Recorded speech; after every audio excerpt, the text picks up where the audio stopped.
ചൊവ്വ, ബുധൻ, വ്യാഴം ഈ ദിവസങ്ങളിലെ വാർത്തകൾ നോക്കുകയാണെങ്കിൽ നമുക്ക് മനസ്സിലാകും ലോകത്തിന്റെ ഒരുപാട് ഭാഗത്ത് തീപിടുത്തങ്ങൾ ഉണ്ടായി. പ്രത്യേകിച്ചും എണ്ണ സംബന്ധമായ തീപിടുത്തങ്ങൾ അത് വലിയ രീതിയിലുണ്ടായി. ചിലയിടങ്ങളിൽ ബ്രിട്ടനിലൊക്കെ വലിയ രീതിയിലുണ്ടായി. നമ്മുടെ കേരളത്തിലും ഉണ്ടായി. അതേസമയം യുദ്ധമുഖത്തു നിന്നൊക്കെ കുറച്ച് നാളുകളായി ഉണ്ടായിരുന്ന അതിതീവ്ര സംഘർഷം എന്ന് പറയുന്നത് ഉണ്ടായതുമില്ല. അതായത് ലോകം സമ്പൂർണ്ണ കാളസർപ്പ യോഗത്തിലേക്ക് നടന്നുകൊണ്ടിരിക്കുകയാണ്.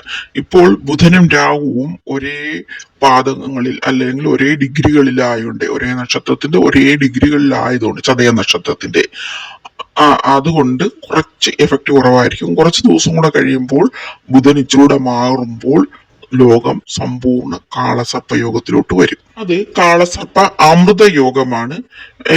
എന്തെങ്കിലുമൊക്കെ ഗ്രഹദോഷങ്ങൾ ഉണ്ടെങ്കിൽ അതിനെയൊക്കെ കുറയ്ക്കുന്ന ഒരു യോഗമാണ് അത്. കുംഭം രാശിയിൽ നിന്നുകൊണ്ട് 3 ഗ്രഹങ്ങൾ രാഹു, കുജൻ, ബുധൻ 4ാം രാശിയായ കർക്കിടകം രാശിയെ നോക്കുമ്പോൾ അവിടോട്ട് ചന്ദ്രനും വരികയാണ്. ആ സമയത്താണ്, അതായത് ചന്ദ്രൻ തിരുവാതിര നക്ഷത്രത്തിലായിരുന്നപ്പോഴാണ് കൂടുതൽ പ്രശ്നങ്ങൾ ഉണ്ടായത്. നമ്മളൊന്ന് ശ്രദ്ധിക്കണം. അവിടോട്ട് രാഹുവിന്റെ 5ാം ഭാവദൃഷ്ടിയും ഉണ്ടായിരുന്നു, ശനി രാശിദൃഷ്ടിയും ഉണ്ടായിരുന്നു. ഇതെല്ലാം കൂടെ ഒന്നിച്ചു വന്നപ്പോഴാണ് ഇങ്ങനെ ഉണ്ടായത്. അതിന് മുമ്പത്താണെങ്കിൽ അത് ചന്ദ്രൻ രോഹിണിയിലൊക്കെ ആയിരുന്നപ്പോൾ കുജന്റെ ദൃഷ്ടിയായിരുന്നു കൂടുതൽ എഫക്റ്റ് ആയി. കൂടുതൽ ഗ്രഹങ്ങൾ അഗ്നി വായു രാശികളിൽ നിൽക്കുന്നു എന്നുള്ള ഒരു വ്യത്യാസം കൂടി ഉണ്ട്. ഇതെല്ലാം കൊണ്ടാണ് ഈ ലോകത്ത് ഇങ്ങനെ തീപിടുത്തങ്ങൾ കൂടുതലായിട്ടും ഉണ്ടാകുന്നത്. അപ്പോൾ നമ്മൾ എന്താണ് ചെയ്യേണ്ടത്?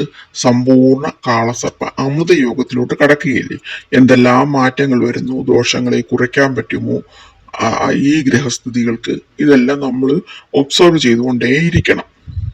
ഒബ്സർവ് ചെയ്യുമ്പോൾ നമുക്കത് ജാതകവുമായിട്ട് കമ്പയർ ചെയ്ത് പഠിക്കാനും എളുപ്പമാണ്. അങ്ങനെ ആകുമ്പോൾ ജാതക വിശകലനത്തിനും അത് പറ്റും.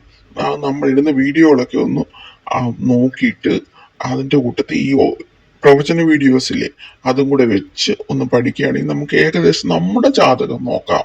അതിനുള്ള ഒരു മാർഗമാണ് നമ്മൾ നോക്കണം. നമ്മുടെ ജാതകം മറ്റുള്ളവർ നോക്കിയാൽ അത്രയും സമയമെടുത്ത് നോക്കത്തില്ല.